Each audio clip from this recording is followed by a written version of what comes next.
Hello दोस्तों, आज की कहानी मेरे और मेरे ससुर जी के रिश्ते के बीच की है। मेरा नाम कामिनी है और मेरी उम्र अभी 26 साल है। मैं काफी खूबसूरत हूँ। मैंने अपनी बॉडी को पूरा फिट रखा हुआ है क्योंकि मैं रोजाना एक्सरसाइज करती हूँ। मेरी शादी को 7 साल हो चुके हैं। मेरे मम्मी पापा ने गरीबी की वजह से मेरी शादी कम उम्र में ही एक अमीर लड़के से करवा दी, लेकिन वो लड़का अक्सर बीमार रहता था। उसके हार्ट में कोई प्रॉब्लम थी। मैं अपनी शादी से ज्यादा खुश नहीं थी, पर मेरे पति मुझसे बहुत ज्यादा प्यार करते थे। अब मेरी शादी को 2 साल हो चुके थे, लेकिन अभी तक कोई भी बच्चा नहीं हुआ था। हमारे घर में मैं, मेरे पति और ससुर जी थे। हम तीनों ही बहुत प्यार से रहते थे। मेरे ससुर जी की उम्र 45 से 50 साल की होगी, लेकिन वो काफी जवान दिखते हैं क्योंकि उन्होंने अपने शरीर को पूरा फिट रखा हुआ है। फिर एक दिन मेरे पति की तबीयत ज्यादा खराब हो गई और उनकी मृत्यु हो गई। मेरे सामने मानो दुखों का पहाड़ टूट पड़ा हो। अब मैं एक विधवा हो चुकी थी। धीरे धीरे मेरे पति को गुजरे काफी समय हो गया था। अब मेरे ससुर जी और मैं दोनों ही घर में रहते थे। मैं बहुत ही उदास रहने लगी थी, लेकिन मेरे ससुर जी मुझे बहुत समझाते थे कि कामनी, अब जो होना था वो हो गया है, इतनी टेंशन मत लो, तुम भी बीमार हो जाओगी। मैं तो कहता हूँ कि तुम दोबारा से शादी कर लो, अभी तुम्हारी उम्र ही क्या है। पर साथ ही साथ वो मुझे अजीब सी नजरों से देखते थे। फिर मैं अपना घर चलाने के लिए जॉब करने लगी क्योंकि मेरे घर में अब कमाने वाला कोई नहीं बचा था। मैं दिन भर ऑफिस में रहती और शाम के 7 बजे तक घर आती। ससुर जी का बिजनेस ठीक ठाक चलता था, पैसों की कुछ खास चिंता नहीं थी। फिर भी मैं सोचती हूँ कि खाली घर पर बैठकर क्या करूँगी, इसलिए जॉब करती हूँ और थोड़ा दिल भी बहल जाता है और टाइम पास भी हो जाता है। अब मेरे पति को गए हुए बहुत दिन हो चुके थे, इसलिए मैं उनकी मृत्यु के सदमे से थोड़ा थोड़ा बाहर निकल रही थी।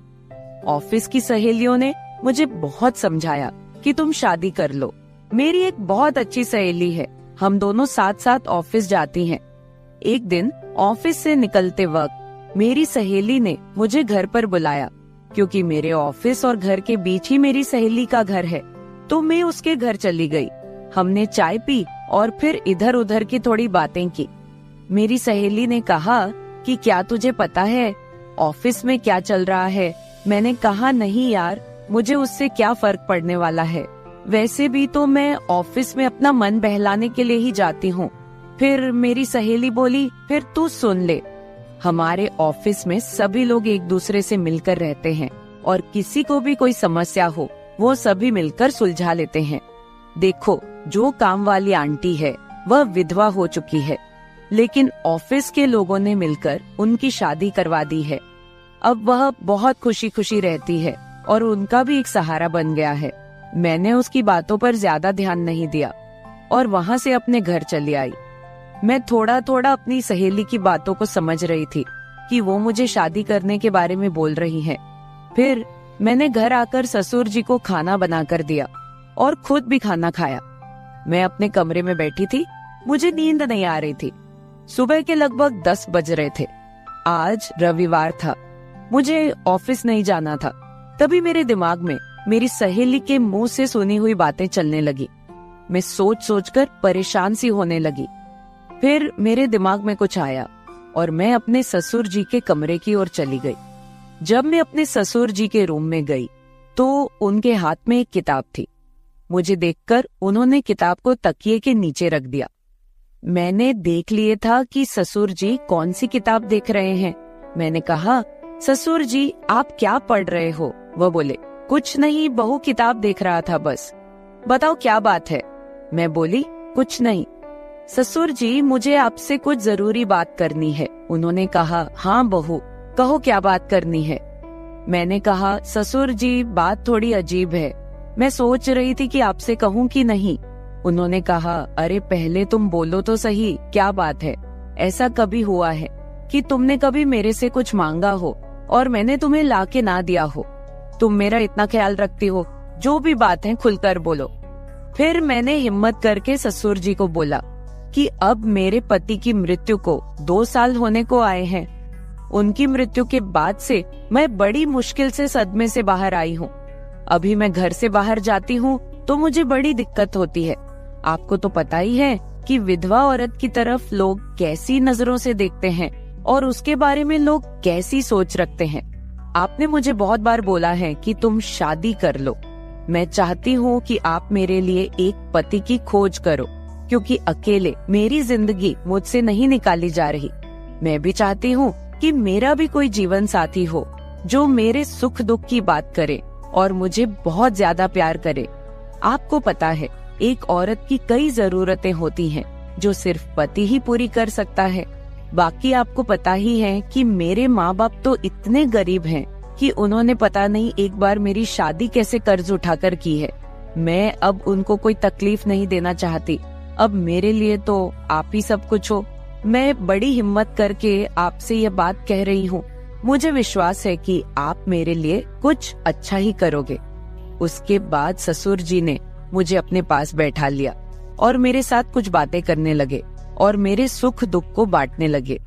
फिर ससुर जी मुझसे बोले, बहू, जिस चीज की तलाश तुम बाहर से कर रही हो वो चीज तुमको घर में ही मिल सकती है। अगर तुम चाहो तो मैं तुम्हारी सभी जरूरतों को पूरा कर सकता हूँ। ससुर जी की बात सुनकर तो मेरे होश ही उड़ गए। मैंने बोला, ससुर जी, मैं तो आपकी बेटी सामान हूँ, आप ये सब कैसे सोच सकते हैं? ससुर जी बोले, देखो बहू, तुम्हें पता है तुम्हारी सासू माँ की मृत्यु के बाद से मैं अकेला ही जिंदगी बीता रहा हूँ, और जब से तुम्हारे पति की मृत्यु हुई है तुम भी अकेले जिंदगी बीता रही हो।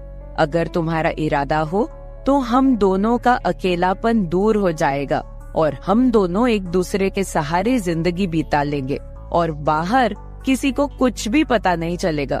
बाकी मेरे जाने के बाद ये सारी प्रॉपर्टी भी तो तुम्हारी ही है और इस प्रॉपर्टी को संभालने वाला भी तो कोई चाहिए। बाकी लोगों की टेंशन मत लो, वो तो जब तुम विधवा की जिंदगी जी रही हो तब भी बातें करते थे और अब भी बातें करेंगे। सच कहूँ तो बहू, मैं तो उसी वक्त तेरा दीवाना हो गया था जब मैंने तुम्हें पहली बार देखा था। फिर मैंने ससुर जी को बोला कि मैं सोचकर बताती हूँ। अगली सुबह मैं उठी और खाना बनाने लगी। अगले दिन मैं ऑफिस नहीं गई, मैं किचन में खाना पका रही थी। तभी ससुर जी किचन में आए और बोले, बहू, आज ऑफिस नहीं जा रही हो क्या? मैंने कहा, नहीं, आज नहीं जा रही हूँ। आज मैंने ऑफिस से छुट्टी ले ली है। आप कहीं जाने वाले थे, गए नहीं क्या? वो बोले, नहीं, आज मेरी तबीयत ठीक नहीं है। मैंने सोचा कि आज घर रहकर आराम कर लेता हूँ। कुछ देर के बाद घर में कुछ मेहमान आ गए। हम लोग मेहमानों के आदर सत्कार में लग गए। मैंने उनसे हालचाल पूछा और उन लोगों से ढेर सारी बातें की। मेहमान के रूप में मेरे चाचा और चाची जी आए हुए थे। जब मैं मेहमानों से बातें कर रही थी तभी ससुर जी बाहर घूमने चले गए। उनकी आदत है कि जब वह घर पर रहते हैं तो वह खेतों की तरफ घूमने चले जाते हैं। फिर थोड़ी देर के बाद मेरे चाचा चाची भी खाना खाकर चले गए। दोपहर के 1 बजे का समय हो चुका था। मेरे दिमाग में ससुर जी की बातें घूम रही थी। मैं सोच रही थी कि इस अकेलेपन के साथ मैं सारी जिंदगी कैसे बिताऊंगी। मैं ससुर जी के साथ रहूंगी तो हो सकता है कि हमारा कोई बच्चा भी हो जाए। और ससुर जी की बात सही है, उनके जाने के बाद उनकी सारी प्रॉपर्टी भी तो मेरी ही है। मुझे ससुर जी की बातें काफी हद तक सही लग रही थी। फिर मैंने ससुर जी को कॉल किया और बोली, ससुर जी, खाना तैयार हो गया है, आकर खाना खा लीजिए। इस पर वह बोले, मैं अभी बाहर हूँ और मुझे थोड़ा टाइम लगेगा। मैंने कहा, ठीक है, मैं जरा बाहर जा रही हूँ तो देर शाम तक वापस आऊंगी, क्योंकि मैंने मार्केट शॉपिंग करने के लिए जाना था। फिर मैं मार्केट चली गई और वहाँ से अपने लिए और ससुर जी के लिए कुछ कपड़े खरीद कर लाई। जब मैं घर पहुँची तो शाम के 7 बज चुके थे। ससुर जी अपने कमरे में सो रहे थे। मैंने ससुर जी को उठाया और वो नहाने चले गए। अब चारों तरफ शांति हो चुकी थी। शाम के 8 बज चुके थे। फिर मैं ससुर जी के पास गई और उनको वो सब बातों के लिए हाँ बोल दी जो उन्होंने मुझे कही थी। ससुर जी मेरी हाँ सुनते ही खुश हो गए। फिर मैं उनके साथ, उसके बाद तो आप समझ ही सकते हैं, जो होना था वो हो गया। मैंने ससुर जी को फिर से अपनी ख्वाहिश बताई और ससुर जी ने मेरी ख्वाहिश पूरी कर दी। हम दोनों ने 1 से 2 घंटे तक एक दूसरे से वो सब बातें की और सारा काम किया। इस तरह से हम दोनों ससुर बहू काफी खुशी खुशी पति पत्नी की तरह रहने लगे। अब मुझे किसी भी चीज की दिक्कत नहीं होती, क्योंकि अब मुझे कहीं भी जाना होता है तो मैं ससुर जी के साथ चली जाती हूँ और हम खूब एंजॉय करते हैं। कुछ दिन बीत जाने के बाद ससुर जी बोले, कामिनी, अब तुम मेरे बिजनेस के बारे में सारा कुछ समझ लो और खुद सारा बिजनेस संभाल लो। फिर मैंने जॉब छोड़कर ससुर जी का सारा बिजनेस खुद संभाल लिया। अब हम दोनों पति पत्नी के जैसे रहने लगे हैं। मैं ससुर जी की हर बात का ख्याल रखती हूँ और वो भी मेरी हर बात का ख्याल रखते हैं। कुछ देर के बाद हमारे घर बच्चा भी हो गया और हमारी जिंदगी काफी अच्छे से चल रही है, क्योंकि ससुर जी ने मेरी हर कमी को पूरा कर दिया है। हमें दुनिया की कोई परवाह नहीं है, कोई कुछ भी बोले, हम लोग अपने घर खुश हैं। तो मेरे प्यारे दोस्तों, अगर आप लोगों को मेरी ये कहानी पसंद आई हो तो चैनल को सब्सक्राइब जरूर कर ले और बेल नोटिफिकेशन ऑन कर ले। एक प्यारा सा कमेंट करके बताएं कि आपको मेरी स्टोरी कैसी लगी। कल मिलेंगे एक और वीडियो के साथ। धन्यवाद। मेरी बेटी ने मुझे अपने घर पर अपने मदद के लिए बुलाया था। जैसे ही मैं उसके घर पहुंची, दामाद ने मेरी स्वागत सत्कार शुरू कर दिया। एक बार तो आधी रात को दामाद अचानक मेरे कमरे में आया। मेरे बगल में आकर उसने मेरी चादर के ऊपर से हाथ फेरते हुए कहा, सासू माँ, आपकी बेटी अब बहुत थकी हुई है, अब वह पुरानी लगने लगी है, अब आप ही मुझे खुश रख सकेंगी। दामाद ने मुझे सांस लेने का भी समय नहीं दिया। वह रात से लेकर सुबह के 3 बजे तक लगातार। नमस्ते दोस्तों, आज की इस कहानी में आपका स्वागत है। मेरा नाम राधिका है और आज मैं आपको अपना और अपनी बेटी की कहानी सुनाने जा रही हूँ, तो दिल को थाम कर सुनिएगा। मेरी बेटी को उसके ऑफिस के काम से घर के कामों के लिए समय नहीं मिल रहा था। एक दिन उसका मुझे फोन आया और उसने कहा, माँ, मुझे घर के कामों में आपकी बहुत जरूरत है, कुछ दिन मेरे पास आओगी क्या? बेटी की चिंता में मैं तुरंत उसके घर चली गई। मुझे देखते ही बेटी से ज्यादा दामाद खुश हो गए। वे मेरी इतनी सेवा सत्कार क्यों कर रहे थे, ये मुझे समझ नहीं आ रहा था। लेकिन दामाद अचानक से बदल गए थे। मुझे देखते ही मेरी बेटी ने मुझे गले लगाया। उसके पीछे दामाद ने भी मुझे गले लगाया। इससे पहले उन्होंने कभी मुझे इस तरह से गले नहीं लगाया था। अचानक उनमें इतना बदलाव कैसे आ गया, ये मेरी समझ में नहीं आया। जब दामाद ने मुझे गले लगाया तो मुझे बहुत शर्म महसूस हुई। मेरी बेटी सरिता ने अपने पति के इस व्यवहार पर ध्यान भी नहीं दिया। जैसे ही मैं बेटी के घर पहुंची, उसने मुझसे कहा कि वह मेरे हाथों से बनी उसकी पसंदीदा सब्जी खाना चाहती है। आते ही मैं फ्रेश होकर बेटी के किचन में चली गई। उस रात दामाद और बेटी दोनों बड़े चाव से खाना खा रहे थे। खाना खत्म होते ही सरिता बोली, माँ, आज आपके हाथ का खाना खाकर बहुत अच्छा लगा। उसके कहने पर दामाद ने भी हामी भरते हुए कहा, मुझे तो ऐसा लग रहा है जैसे बहुत दिनों बाद पेट भरकर खाया हो। दामाद ने मेरी तारीफ किया तो सरिता ने अपने पति को गुस्से से देखना शुरू कर दिया। वह बोली, सुमित, मेरी माँ के सामने मेरी बुराई मत करो। तुम ऐसा बोल रहे हो जैसे मैं रोज खाना बनाती ही नहीं हूँ। क्या तुम रोज बाहर मेस में खाते हो? उन दोनों के बीच तू मैं शुरू हो गई। तब मैंने दोनों को शांत करते हुए कहा, सरिता, छोटी छोटी बातों को बड़ा मत बनाओ। दामाद तो बस मजाक में तुम्हारे सामने मेरी तारीफ कर रहे होंगे। वैसे भी रोज तो मैं यहाँ नहीं रहती, तुम ही अपने पति का ख्याल रखती हो। शायद वे सिर्फ हंसी मजाक कर रहे हों। मैंने अपनी बेटी से यह कहा क्योंकि मैं दामाद को कुछ कह नहीं सकती थी। खाना खत्म होते ही सरिता हाथ धोकर अपने कमरे में चली गई। मैं डाइनिंग हॉल साफ करने लगी। मेरी मदद के लिए दामाद थे। वे बोले, सरिता को तो कोई परवाह ही नहीं है। माँ, इतने दिनों बाद आप घर आईं, फिर भी वह पहले ही दिन से आपके ऊपर सारा काम छोड़कर मोबाइल लेकर कमरे में चली गई। यही तो रोज का हाल है। दामाद की बात से सहमत होकर मैंने डाइनिंग टेबल से बर्तन उठाए। तभी दामाद भी मेरी मदद के लिए किचन में आ गए। किचन से जाते वक्त दामाद ने अचानक मेरे हाथ पकड़ लिए। फिर दामाद जी बोले, सासू माँ, सच में आपके हाथों में जादू है। आपके हाथ का खाना खाकर मन बहुत प्रसन्न हो गया। आगे भी मुझे आपके इस तरह के अलग अलग रूप देखने को मिलेंगे।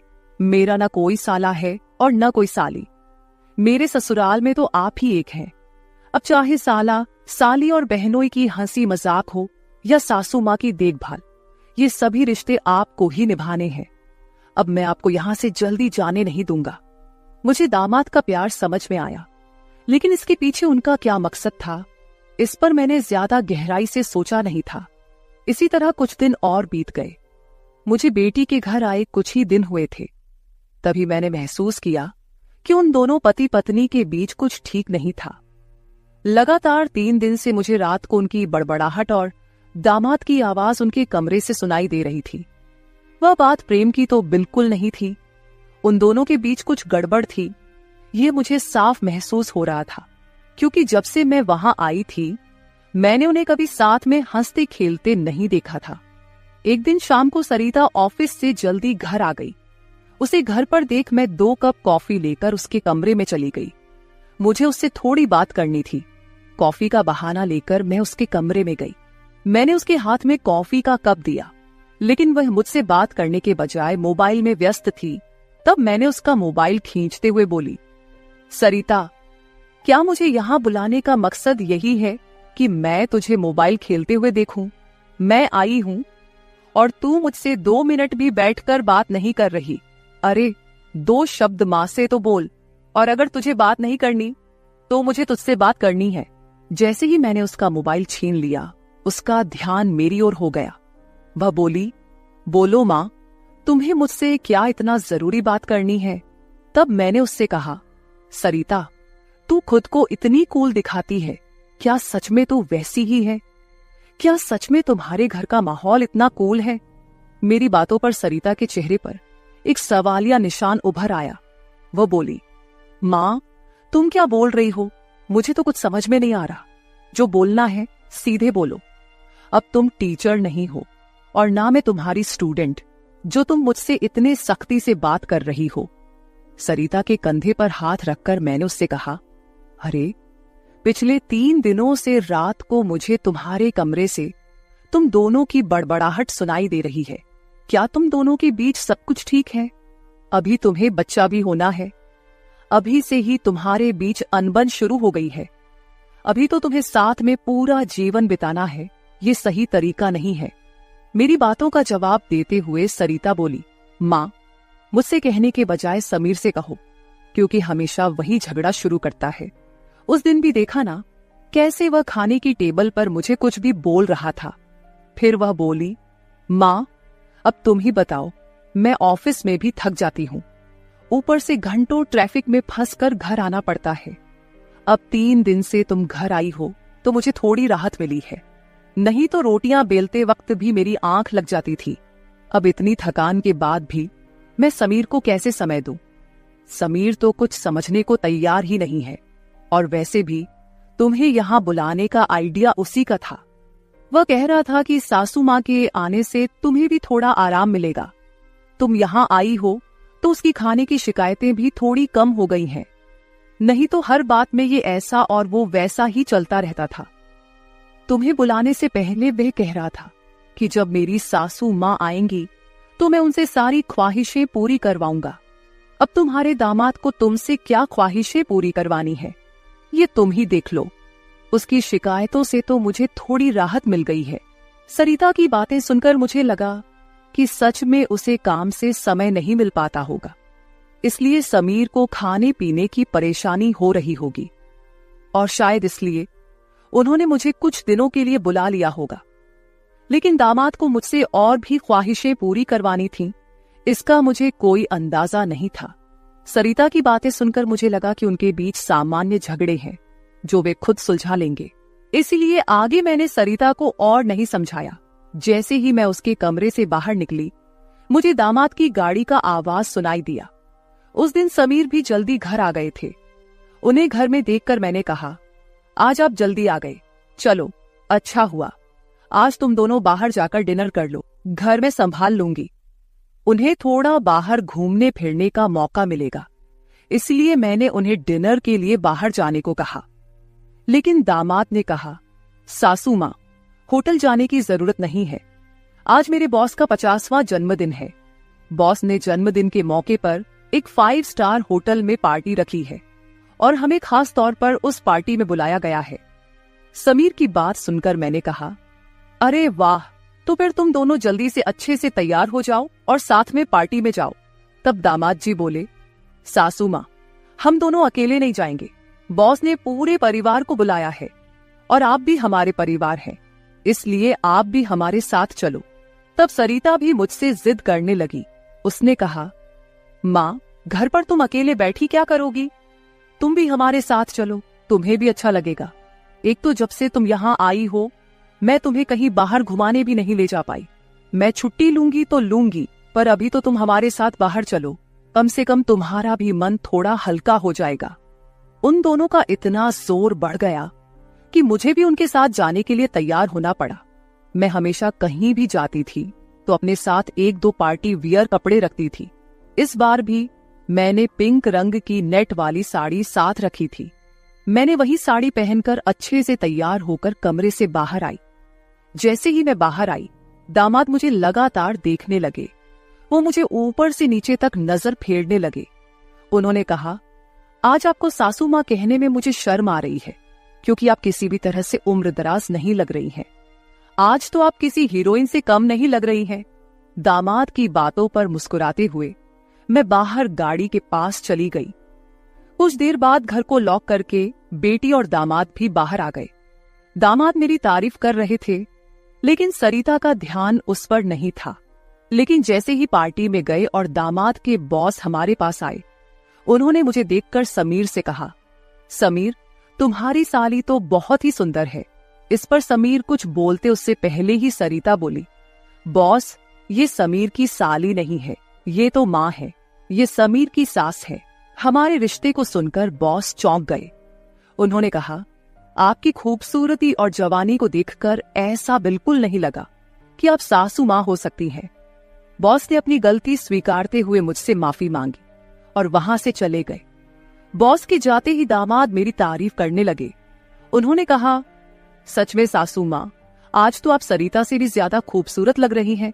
सच में पत्नी तो ऐसी होनी चाहिए। ऐसा कहकर दामाद ने मेरे हाथ पर ताली मारी और हंसने लगे। लेकिन उनकी इस मजाक पर सरिता गुस्से से मेरी ओर देखने लगी। अब मुझे धीरे धीरे दामाद की नजरों का एहसास होने लगा था। कुछ देर बाद हम घर जाने के लिए निकल पड़े। घर पहुंचते ही सरिता और मैं एक साथ गाड़ी से उतरे। गाड़ी से उतरते ही सरिता ने मुझसे कहा, माँ, आज के बाद तुम्हें इतना सजने संवरने की कोई जरूरत नहीं है। थोड़ा अपनी उम्र के हिसाब से रहना सीखो। गुस्से में तीखे शब्द बोलते हुए सरिता पैर पटकती हुई घर के अंदर चली गई। मुझे उसका गुस्सा कुछ समझ नहीं आया। असल में मुझे तो किसी भी बात पर गुस्सा आने का सवाल ही नहीं था। फिर भी सरिता मुझसे नाराज होकर पैर पटकते हुए घर के अंदर चली गई थी। नादान लड़की सोचकर मैंने उसकी बातों को नजरअंदाज किया और घर में जाकर अपने कमरे में चली गई। कुछ देर बाद फ्रेश होकर मैंने रात में सोने के लिए नाइट गाउन पहन लिया। रोज की तरह सोने से पहले मैंने अपने हाथ पैरों पर बॉडी लोशन लगाया। तभी अचानक दरवाजे पर दस्तक हुई। दरवाजे पर दामाद थे। हमारी नजरें मिलते ही दामाद ने कहा, सासू माँ, अंदर आ सकता हूं। ये घर उनका ही था, फिर भी वो कमरे में आने के लिए मुझसे अनुमति ले रहे थे। मैंने कहा, ये घर तो आपका ही है, मेरी अनुमति लेने की क्या जरूरत, आप यहाँ कभी भी आ जा सकते हो। फिर हंसते हुए दामाद कमरे के अंदर आ गए। उन्होंने मेरी ओर देखकर कहा, सासू माँ, सच में आज आप बहुत सुंदर लग रही थी। वैसे तो मैं आपको कभी यह कॉम्प्लीमेंट देना चाहता था कि आप आज भी जवान और खूबसूरत दिखती हैं। कभी कभी सच में आपको सासू माँ कहने में मुझे शर्म महसूस होती है। कभी कभी तो आपको नाम से बुलाने की इच्छा होती है। सच में आप सरिता की बहन जैसी लगती हैं। बाहर कुछ समय पहले सरिता ने जो गुस्से में आपको कहा, वह सब मैंने सुना। उसकी बातों पर ध्यान मत दीजिए। और हाँ, एक जरूरी बात यह है कि सरिता की बातों को दिल पर लेकर आप अपना रहन सहन बिल्कुल मत बदलिए। आप जैसी हैं बहुत अच्छी हैं। दामाद के मुंह से अपनी तारीफ सुनकर मेरे मन में लड्डू फूटने लगे। अगर 45 साल की किसी महिला की तुलना 21 साल की जवान लड़की से की जा रही हो तो जाहिर है वह महिला खुश होगी ही। उस समय मेरे साथ भी वैसा ही हुआ था। दामाद की प्रशंसा पर मैं शर्मा गई थी। उस दिन के बाद दामाद की हदें बढ़ने लगी। 4 दिन बाद मुझे अपनी बेटी के कमरे से उनकी बहस की आवाजें सुनाई दी। मैं अपने कमरे से बाहर झांकते हुए वह सब सुन रही थी। तभी दामाद कमरे से बाहर आते दिखे। दामाद को बाहर आते देख मैं जल्दी से अपने कमरे में चली गई। मैं कमरे की लाइट बंद करने ही वाली थी कि समीर मेरे कमरे में आ गया। वो काफी गुस्से में लग रहा था। मैंने उसे एक गिलास पानी दिया और पूछा, सब ठीक तो है ना? इस पर दामाद बोले, सासू माँ, आपकी बेटी और आप में कितना फर्क है। शादी के बाद पति से कैसा व्यवहार करना चाहिए, उसे कैसे खुश रखना चाहिए, आपने सरिता को कुछ भी नहीं सिखाया। जब भी मैं उसके पास जाता हूँ वह मुझसे एक ही बात कहती है कि मैं बहुत थक गई हूँ। आपकी बेटी अब पूरी तरह बूढ़ी दिखने लगी है, उसके सामने आप जवान लगती हैं। कहाँ आपकी जवानी और कहाँ सरिता की समय से पहले आई बुढ़ापा। मैंने शांत रहकर समीर की सारी बातें चुपचाप सुनी। उनकी बातें खत्म होते ही मैंने उसे समझाते कहा, दामाद जी, आप गुस्सा मत कीजिए। सरिता अपने ऑफिस के काम में पूरी तरह थक जाती है, इसलिए वह थोड़ी परेशान हो गई है। कुछ दिन आप दोनों बाहर घूमने चले जाइए, सब कुछ ठीक हो जाएगा। काम की भाग दौड़ में खुद के लिए भी समय निकालना जरूरी है। इस पर दामाद बोले, मैं तो सब कुछ करने के लिए तैयार हूँ, लेकिन आपकी बेटी को ऑफिस से छुट्टी लेने की इच्छा होगी, तभी मैं भी उसके साथ कहीं जा सकूंगा। मैंने फिर से दामाद को समझाया और उनके हाथ में पानी का गिलास दिया। दामाद से बात करते हुए अनजाने में मेरा हाथ उनके पैर पर रख दिया गया। अचानक दामाद ने अपने पैर पर रखा मेरा हाथ अपने हाथ से पकड़ा और मेरे हाथ से गिलास को एक ओर रखते हुए दूसरे हाथ से मेरे चेहरे से बाल हटाकर बोले, सासू माँ, आप सच में बहुत सुंदर हैं। आपको देखकर तो सरिता को देखने की इच्छा ही नहीं होती। कहाँ आपके चेहरे का तेज और कहाँ सरिता की झुर्रियां।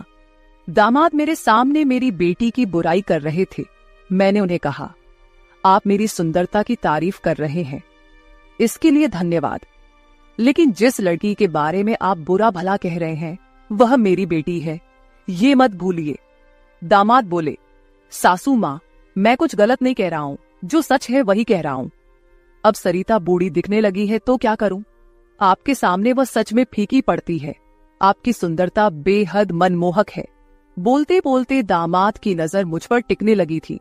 तब मैंने उनसे कहा, अब काफी रात हो गई है, आपको जाकर सो जाना चाहिए, नहीं तो सरिता यहाँ आ गई तो वह और नाराज हो जाएगी। मैंने दामाद को जैसे तैसे अपने कमरे से बाहर किया, नहीं तो वह रात भर मेरे कमरे में ही बैठे रहते। खैर, जो भी हो, लेकिन समीर ने मेरी जो प्रशंसा की वह मुझे बहुत पसंद आई। अगले दिन शाम को जब दामाद ऑफिस से घर आए तो उन्होंने कहा, सासू माँ, कल मुझे 2 टिफिन पैक कर दीजिए, और वो भी भरकर। जब से आप मेरा टिफिन बना रही हैं, ऑफिस में मेरी क्रेडिट कुछ ज्यादा ही बढ़ गई है। मेरे दोस्त रोज मेरे टिफिन की तारीफ करते रहते हैं, और आज तो मेरे बॉस ने भी मेरी तारीफ की। सबको लगा कि मेरी पत्नी ने इतना अच्छा खाना बनाया है, लेकिन मैंने सबका भ्रम दूर कर दिया और उन्हें बताया कि यह जादू मेरी पत्नी के हाथों में नहीं, बल्कि मेरी सासू माँ के हाथों में है। कल मेरे बॉस ने आपसे टिफिन मांगा है, और हाँ, टिफिन के साथ आप भी अच्छे से तैयार रहिएगा, क्योंकि बॉस ने आपको भी मिलने के लिए बुलाया है। मेरे दोस्तों को भी आपसे मिलने की इच्छा है। दामाद मेरी तारीफों के पुल बांध रहे थे, तभी सरिता वहीं बैठी थी। बातें करके समीर डाइनिंग हॉल से बाहर चले गए। मैं भी किचन में रात का खाना बनाने जाने लगी। तभी सरिता ने कहा, माँ, तुम्हें अपने दामाद के सामने ज्यादा कूल बनने की कोशिश नहीं करनी चाहिए। मैंने तुम्हें उसी दिन समझाया था कि तुम्हें अपनी उम्र के हिसाब से रहना चाहिए। अब ना तुम नौकरी करती हो, ना पापा है, तो तुम्हें इन सब नखरों की क्या जरूरत है। कल तुम समीर के ऑफिस जा ही रही हो तो एकदम साधारण और सादगी से जाओ। मुझे तुम्हारा यह टाप टिप रहना बिल्कुल अच्छा नहीं लगता। मेरी अपनी बेटी मुझ पर हुक्म चलाने लगी थी। उस समय मुझे सरिता की बातों पर बहुत गुस्सा आया। मैंने उससे कहा, सरिता, उस दिन मैंने तुम्हें बच्चा समझकर कोई जवाब नहीं दिया। लेकिन अब तुम्हारी हिम्मत बढ़ती जा रही है। याद रखना, मैं तुम्हारी मां हूं, ये मत भूलना। मुझसे बात करते समय अपनी जुबान का ख्याल रखो। एक बात तो तुम्हें भी अच्छे से पता है कि मुझे हमेशा से टाप-टिप रहने की आदत है। मैं अपनी आदत किसी के कहने से नहीं बदलूंगी। इंसान जितना अच्छा रहता है उतना ही फ्रेश दिखता है, यही मेरा मानना है। तुम चाहे कुछ भी कहो, मैं अपनी रहन सहन नहीं बदलने वाली। अगर किसी को बदलना है तो तुम खुद को बदलो, अपना चिड़चिड़ा स्वभाव बदलो। कभी कभी तो मुझे लगता है कि तुम मेरी ही बेटी हो या नहीं। उस दिन पहली बार मैं अपनी बेटी से इतने गुस्से में बात कर रही थी। इससे पहले सरिता ने भी कभी मुझसे इतने कटु शब्दों में बात नहीं की थी। इसलिए उससे गुस्सा होकर मैं किचन में चली गई। उस रात खाना खाते समय भी मैंने किसी से बात नहीं की। अगले दिन दोपहर के 1 बजे के बाद मुझे मेरे दामाद का फोन आया तो मैं तैयार होकर उनके ऑफिस जाने के लिए निकली। शाम को मैं और समीर साथ ही घर लौटे। मुझे और समीर को साथ देखकर सरिता और भी ज्यादा नाराज हो रही थी। अब मुझे उसकी नाराजगी से कोई फर्क नहीं पड़ता था। वो तो अपने पति को भी खुश नहीं रख पाई थी। मैंने भी अब उससे किसी तरह की कोई उम्मीद नहीं रखी थी। लेकिन इधर मेरे दामाद अब मुझसे बहुत अच्छे से पेश आने लगे थे। हर 2-3 दिन में वो मुझसे कहते कि उनके ऑफिस में उनके दोस्तों ने या कभी उनके बॉस ने मुझसे मिलने के लिए बुलाया है। उस दिन भी सुबह नाश्ता करते समय दामाद ने मुझसे कहा, सासू माँ, घर के सारे काम जल्दी निपटा लीजिए क्योंकि आज भी आपको ऑफिस जाना है। मैंने उनकी बात पर सहमति जताई। जैसे ही समीर ऑफिस के लिए निकले, सरिता ने मुझे घेर लिया। उसने कहा, माँ, मैं कुछ दिनों से देख रही हूँ रोज तुम अपने दामाद के ऑफिस जा रही हो, शाम को उनके साथ हंसती खेलती घर लौटती हो। अब भी तुम दोनों में सास दामाद का रिश्ता बरकरार है या फिर सीमाएं पार हो गई हैं? उस समय सरिता कुछ ज्यादा ही बोल गई थी। मैंने उस पर जोर से चिल्लाई, फिर भी उसे कोई फर्क नहीं पड़ा। उसने कहा, मुझ पर चिल्लाने की बजाय एक बार यह सोचो कि तुम्हारा और तुम्हारे दामाद का रिश्ता किस मोड़ पर जा रहा है। अगर मेरी बात समझ में नहीं आई तो तुम यहां से जा सकती हो। उसकी बातें सुनकर मेरी आंखों से आंसू बहने लगे। मेरे आंसुओं की परवाह किए बिना सरिता ऑफिस चली गई। उसके बाद 5 घंटे बीत गए, लेकिन मैं अपने कमरे में बैठी आंसू बहाती रही। समीर के लगातार फोन आ रहे थे, लेकिन मैंने फोन उठाने से इनकार कर दिया। 5 घंटे बाद मैंने खुद को संभाला और अपना बैग पैक करने लगी। जैसे ही मैं सरिता के घर से निकलने लगी, दरवाजा खोलते ही मैंने देखा कि बाहर मेरा दामाद गाड़ी पार्क कर रहा था। मुझे अचानक जाता देख उन्होंने मेरा हाथ पकड़ा और सीधे घर के अंदर ले आए। कमरे में पहुंचते ही समीर ने मेरा बैग खाली कर दिया। वह बोले, सासू मां, ये क्या हो रहा है? आप बिना कुछ कहे यहां से क्यों जा रही हैं? मैंने उन्हें सरिता की बात कुछ नहीं बताई। मैंने कहा, मेरे कारण शायद आपके रिश्ते में दूरियां आ रही हैं। अब मुझे भी यहां आए काफी दिन हो गए हैं। मैं अपनी बेटी का घर नहीं तोड़ना चाहती। आप अपने जीवन में खुश रहिए, अब मुझे यहां से जाना चाहिए। मैं फिर से अपना बैग पैक करने लगी। तभी दामाद ने मुझे अपनी ओर घुमाए। फिर मेरे कंधे पर हाथ रखकर उन्होंने कहा, सासू मां, जरूर सरिता ने आपको कुछ बुरा भला कहा होगा।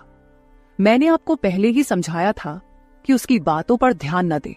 वह मूर्ख है, उसे खुद को संभालना नहीं आता। मुझे तो लगता कि आपकी बेटी आपसे जलने लगी है। जो लोग जलते हैं वे दुआ नहीं देते, इसलिए आपको भी बेफिक्र होकर ठाठ से रहना चाहिए। समीर मुझे हंसाने की कोशिश करने लगे। मेरी आंखों में आंसू देखकर उन्होंने मेरे आंसू पोंछे और कहा, किसी की बातों से इतना हताश मत होइए, मैं आपके साथ हूं। उनके बोलने में एक अलग ही प्यार था। उस दिन के बाद से रोज रात को जब सरिता सो जाती, समीर मेरे कमरे में आने लगे। अब उनका मेरे कमरे में आना मुझे खटकता भी नहीं था, क्योंकि हमारा रिश्ता एक अलग ही मोड़ पर जाने लगा था। अब समीर मेरे सिर्फ दामाद नहीं रहे। 4-5 दिन से समीर मेरे कमरे में आ रहे थे। कुछ दिन बाद अचानक मेरे मन में ख्याल आया कि अगर सरिता को यह सब पता चल गया तो, इसलिए मैं समीर के सामने यह सवाल रखी। मैंने कहा, समीर, तुम रोज रात को सरिता की नजरों से छुपकर मेरे कमरे में आते हो, लेकिन क्या तुम पक्का करते हो कि वह गहरी नींद में होती है? अगर तुम्हारी लापरवाही के कारण सरिता अचानक मेरे कमरे में आ गई और उसने ये सब देख लिया तो क्या होगा? इस पर समीर ने कहा, सासू माँ, कभी न कभी हमें इस स्थिति का सामना करना ही होगा। जो काम मेरी पत्नी को करना चाहिए था वो आपने किया, इसमें आपकी क्या गलती है? उसे वक्त रहते सब कुछ समझना चाहिए था। अब वक्त उसके हाथ से निकल गया है। आप ज्यादा चिंता मत कीजिए, नहीं तो आपके चेहरे पर भी झुर्रियां आने लगेंगी। आप चिंता मत करें, बस सरिता के सामने इस रिश्ते को स्वीकार करने का साहस रखिए। हम दोनों बात कर ही रहे थे कि अचानक सरिता कमरे में आ गई। मैंने उसका नाम लिया ही था कि वह वहां मौजूद हो गई थी। हम दोनों सास और दामाद एक दूसरे को देखने लगे। सरिता तो हमें साथ देखकर हमारी ओर बस देखती ही रह गई थी।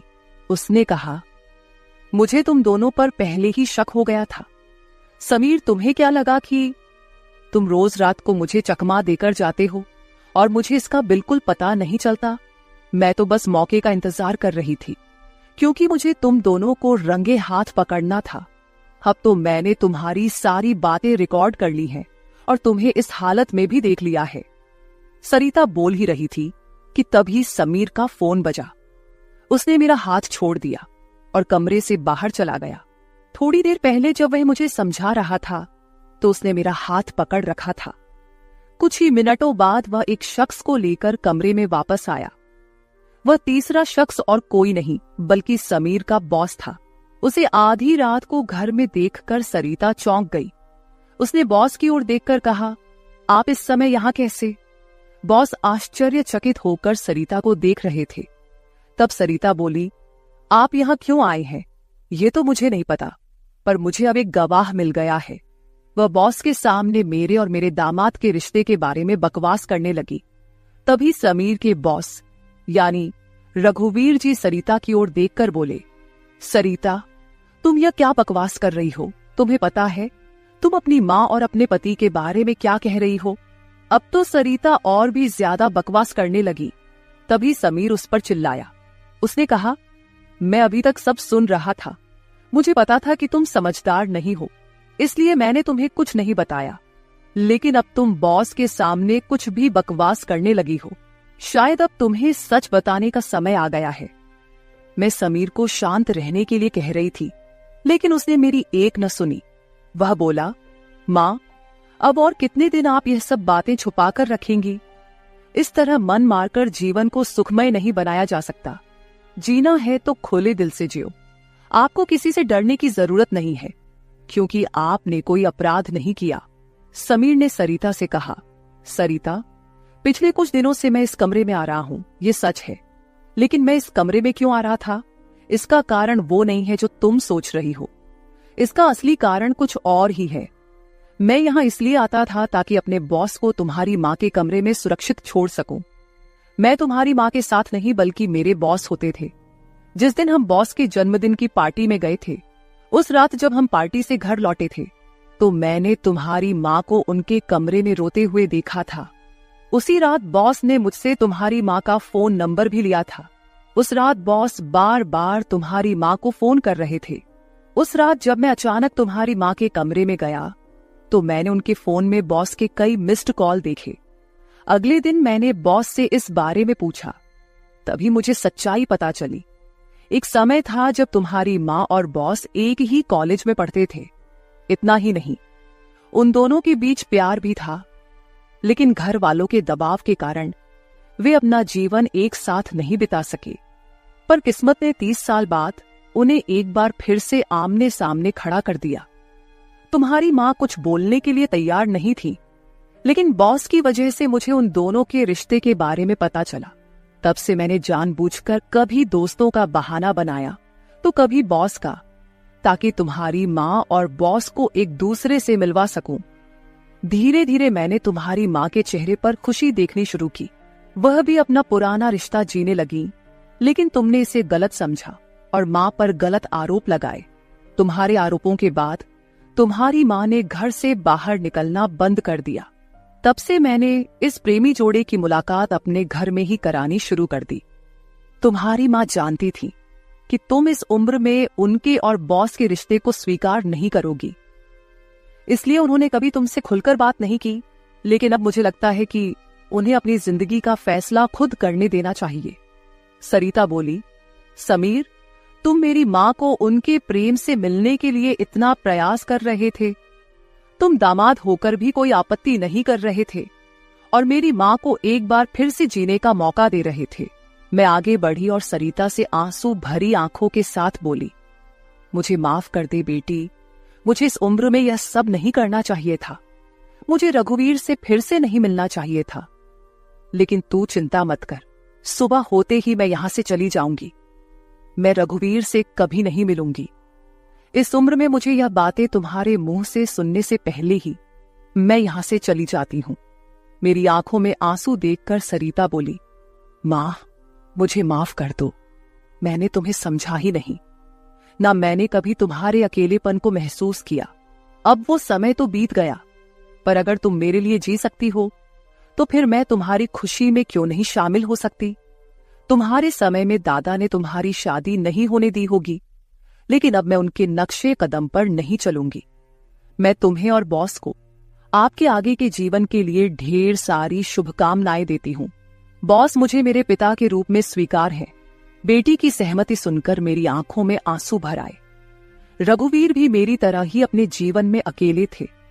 अगले 3 दिनों के भीतर मेरी और रघुवीर की रजिस्टर्ड मैरिज मेरी बेटी और दामाद की मौजूदगी में हो गई।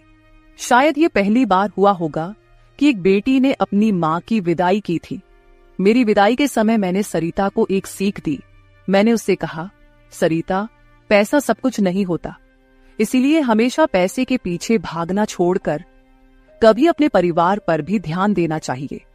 कर्तव्यों से भागकर ना तो जीवन पूरा होता है, ना ही खुशियां मिलती हैं। अब समय आ गया है कि तुम अपनी जिम्मेदारियों पर ध्यान दो। सरिता ने मुझसे वादा किया कि आगे से वो अपने घर की जिम्मेदारियों को निभाने में पीछे नहीं हटेगी। मेरी विदाई होते ही सरिता ने पूरे 20 दिनों की छुट्टी ली। शादी के 2 साल बाद मेरी बेटी और दामाद एक बार फिर हनीमून पर गए। तो दोस्तों, शादी और प्यार की कोई उम्र नहीं होती। जहां दिल मिलते हैं वहीं रिश्ते भी अपने आप बन जाते हैं। बस जरूरत होती है एक दूसरे को समझने की। तो मेरे प्यारे दोस्तों, यह थी हमारी आज की छोटी सी कहानी। आपको ये कहानी कैसी लगी कमेंट करके जरूर बताएं। अगर आप ऐसी ही और भी इंटरेस्टिंग और रोमांटिक कहानियां सुनना चाहते हो तो चैनल को सब्सक्राइब जरूर कर ले और बेल आइकॉन ऑन कर ले, ताकि आपको मेरी आने वाली नई वीडियो की सूचना तुरंत मिल सके। कल मिलेंगे एक और नई कहानी के साथ। धन्यवाद।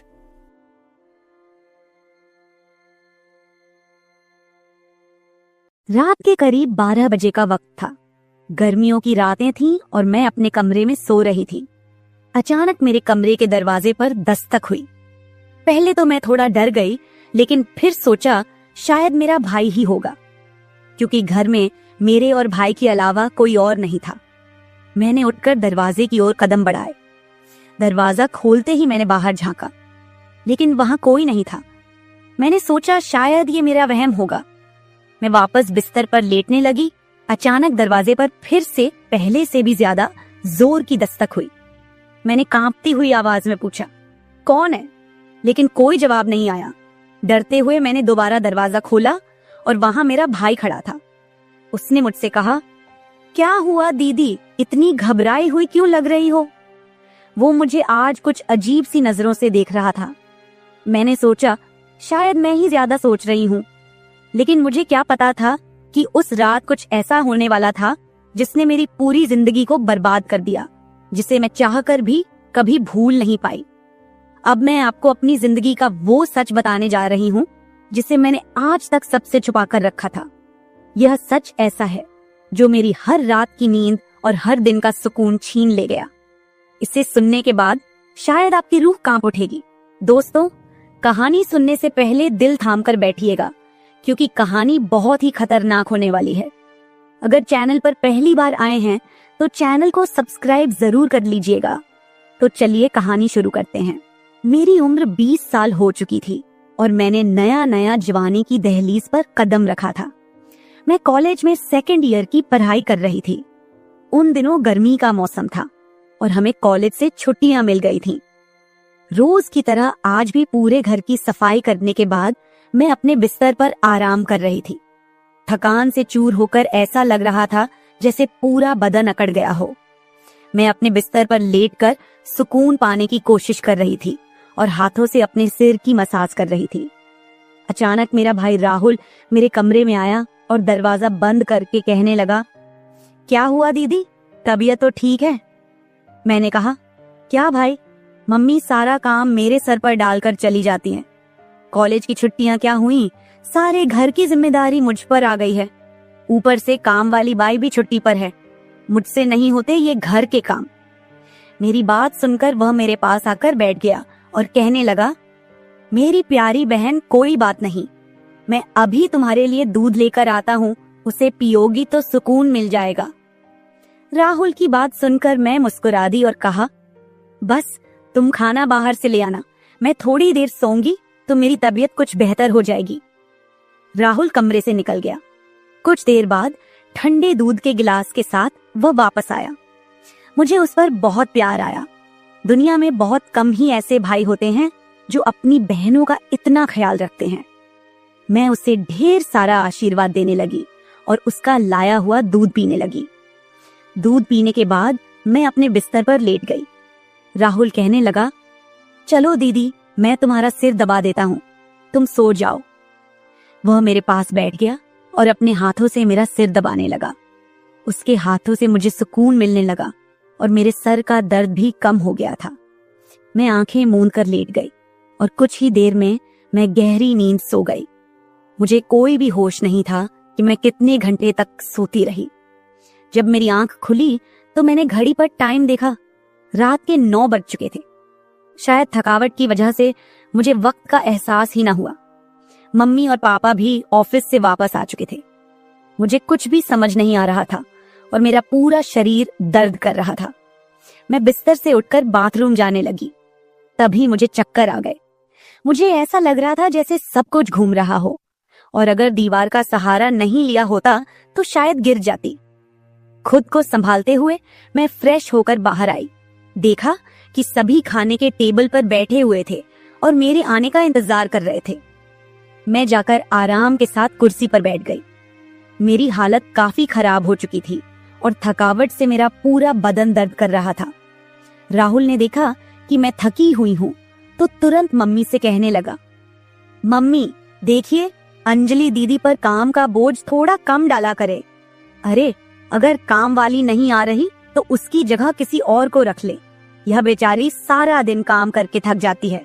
देखें तो इसकी रंगत भी पीली पड़ चुकी है। वाकई में मेरी हालत दिन ब दिन खराब होती जा रही थी। मम्मी और पापा दोनों ही काम करते थे क्योंकि सिर्फ पापा की जॉब से घर का खर्चा चलना मुश्किल था। साथ ही हमारी पढ़ाई का खर्च भी काफी था, इसलिए मम्मी भी उसी कंपनी में काम करती थी जहां पापा। हम दोनों भाई बहन कॉलेज जाते थे, लेकिन गर्मी के मौसम में छुट्टियां होने की वजह से घर पर ही थे। मैंने एक बात नोटिस की थी कि पिछले कुछ हफ्तों से राहुल मेरे कुछ ज्यादा ही करीब होने लगा था। जब से मुझे कॉलेज से छुट्टियां मिली थीं, तब से वह मेरा कुछ ज्यादा ही ख्याल रखने लगा था। अगर मैं घर का कोई काम करती तो वह आकर मदद करने लगता। कभी कभी काम करते वक्त मुझे थकावट महसूस होती तो वह मुझे आराम से बिठाकर मेरा सिर दबा देता। जब मैं उसे मना करती तो वह हंसते हुए कहता, नहीं दीदी, तुम बहुत काम करती हो, अब मेरा हक बनता है कि तुम्हें सुकून दो। मैं उसे रोक नहीं पाती और चुपचाप लेटी रहती। लेकिन एक रात जो हुआ उससे मेरे होश उड़ गए थे। क्या राहुल कभी ऐसा कर सकता था? मैं अपने कमरे में सो रही थी। आधी रात के करीब मुझे महसूस हुआ कि जैसे कोई मेरे कमरे में आकर खड़ा हो गया हो। धीरे धीरे वह बिस्तर के पास आ रहा हो और मैं सोते हुए भी महसूस कर सकती थी कि कुछ अजीब हो रहा है। मुझे तुरंत झटका सा लगा और मैंने आंखें खोल दी। कमरा पूरी तरह से अंधेरे में डूबा हुआ था और जब मैंने उठकर देखा तो अंदर कोई नहीं था। बस कमरे का दरवाजा थोड़ा सा खुला हुआ था और मुझे याद था कि मैं हमेशा सोने से पहले दरवाजा बंद करके सोती थी। तो फिर वह कैसे खुला था? मैं चुपचाप उठकर दरवाजे को लॉक करने लगी। फिर से बिस्तर पर जाकर सोने की कोशिश की, लेकिन जैसे ही मेरी आंखें बंद हुईं, मुझे फिर से कुछ कदमों की आहट सुनाई दी। जैसे कोई बिस्तर के पास आकर बैठा हो, और फिर मुझे लगा जैसे कोई मेरे पास आकर अपना हाथ बढ़ा रहा हो। मैंने पलट कर देखा, लेकिन कोई नहीं था। मेरी धड़कन तेज हो गई थी और मुझे घबराहट होने लगी थी। मैंने घबराते हुए कमरे की लाइट ऑन की और दरवाजा खोलकर बाहर झांका, लेकिन वहां कोई नहीं था। आज से पहले ऐसा कभी नहीं हुआ था जो अब हो रहा था। मुझे प्यास लगी तो मैं कमरे का दरवाजा खोलकर बाहर निकली। उसी वक्त राहुल भी अपने कमरे से बाहर निकला। मुझे देखकर उसने पूछा, क्या बात है, आप अभी तक जाग रही हैं? मैंने जवाब दिया, कुछ नहीं, बस ऐसा महसूस हुआ जैसे कमरे में कोई मौजूद हो। पानी पीकर मैं दोबारा कमरे में आई और पीछे पीछे वह भी आ गया। उसने कहा, आपको डरने की जरूरत नहीं है। अगर आपको डर लग रहा है तो मैं आपके पास सो जाता हूँ। मैंने उसे मना किया, नहीं, तुम्हें परेशान होने की जरूरत नहीं है, जाओ और आराम करो। लेकिन वह जिद करने लगा कि मैं आपको अकेला किसी भी हाल में नहीं छोड़ सकता। आपकी तबीयत खराब हो सकती है, मैं आपको तकलीफ में नहीं देख सकता। आप सो जाएं, मैं यही सो जाता हूँ। आखिरकार उसकी जिद के आगे मुझे झुकना पड़ा। मैं बिस्तर पर लेट गई और उसने भी सोफे पर तकिया रखा और मेरे पास में ही सो गया। लेकिन उस रात मुझे ऐसा महसूस हुआ जैसे कोई मेरी ओर काफी देर तक ध्यान से देखता रहा हो। उसने मेरे बालों को सहलाया, मेरे चेहरे पर उंगलियां फेरी और मैं सो रही थी। अगली सुबह जब मैं उठी तो मेरा मूड बड़ा अजीब था, लेकिन जब मैंने अपने आप पर गौर किया तो मैं हैरान रह गई। शुक्र था कि मैंने अपने आप को दुपट्टे से ढक रखा था। मेरी कमीज बेतरतीब हो चुकी थी। मुझे हैरत हुई क्योंकि आज से पहले मैं कभी इस तरह आराम से नहीं सोई थी। आज मैं बहुत खुश महसूस कर रही थी, न जाने क्या वजह थी। मैंने अपने भाई की तरफ देखा तो वह भी बहुत खुश था। मैंने उसको पूछा, तुम आज इतने खुश क्यों हो? तो कहने लगा, जिसको आप जैसी बहन मिल जाए वो क्यों ना खुश हो। घर के सारे काम निपटाकर जब मैं बैठी तो राहुल तेल लेकर मेरे पास आ गया। कहने लगा, अंजलि दीदी, आप अपने बाल खोल दे, मैं आपके सर में मालिश कर देता हूँ। मुझे उसकी हरकतें कुछ अजीब लग रही थीं। मैंने कहा, ये तुम्हारा काम नहीं है, जाओ अपनी पढ़ाई करो, मुझे मालिश की जरूरत नहीं है। मगर उसने मेरी बात नहीं मानी और खुद ही मेरे बालों से कैचर उतार कर कहने लगा, आप नखरे मत किया करो, किस्मत वालों को ही ऐसे भाई मिलते हैं। जब आपका भाई आपके खूबसूरत रेशमी बालों में मसाज करना चाहता है तो आपको क्या समस्या हो सकती है? आ जाइए, मैं आपके सर की मसाज कर देता हूँ, आपको बहुत सुकून मिलेगा। वह मुझे उठाकर कमरे में ले गया। मैं बेड पर तकिया रखकर लेट गई। मेरे बाल बेड से नीचे लटक रहे थे। वह मेरे सरहाने बैठकर मेरे बालों की मसाज करने लगा। राहुल मुझसे 3 साल छोटा था, मगर मुझे नाम से बुलाता था। कहता, आप इतनी प्यारी हैं कि आपको देखकर दिल करता है कि आप हमेशा इसी तरह मुस्कुराती रहें और मैं आपका लाभ उठाता रहूं। वह मेरे सिर की मालिश कर रहा था और उसके हाथों में जैसे जादू था। मुझे इतना मजा आया कि मैं नींद की वादियों में खोने लगी। तेल की खुशबू भी बहुत जबरदस्त थी। तेल की हल्की हल्की महक कमरे में फैल चुकी थी। मैंने उत्सुकतावश उससे पूछा, ये तेल कौन सा है? उसने मुस्कुराते हुए जवाब दिया, ये एक खास तेल है जो आपकी सुंदर जुल्फों को और भी चमकदार बनाएगा। आपके बालों की खास देखभाल के लिए ही लाया हूँ। उसकी बातें मुझे बहुत अजीब सी लग रही थी। मैं समझ नहीं पाती थी कि वह किस तरीके से बात कर रहा है। मालिश के दौरान कब मुझे नींद आ गई पता ही नहीं चला। कुछ समय बाद जब मेरी आंख खुली तो मेरे पूरे बदन में भारीपन महसूस हो रहा था। ऐसा लगा रहा था जैसे किसी ने मुझ पर बहुत ज्यादा वजन रख दिया हो। मेरी टांगों और हाथों में अजीब सा दर्द था, मानो घंटों तक मैं किसी भारी बोझ के नीचे रही हूं। पूरे बदन में दर्द सरायत कर रहा था। मैं धीरे धीरे उठकर बैठी और चारों तरफ नजर दौड़ाई।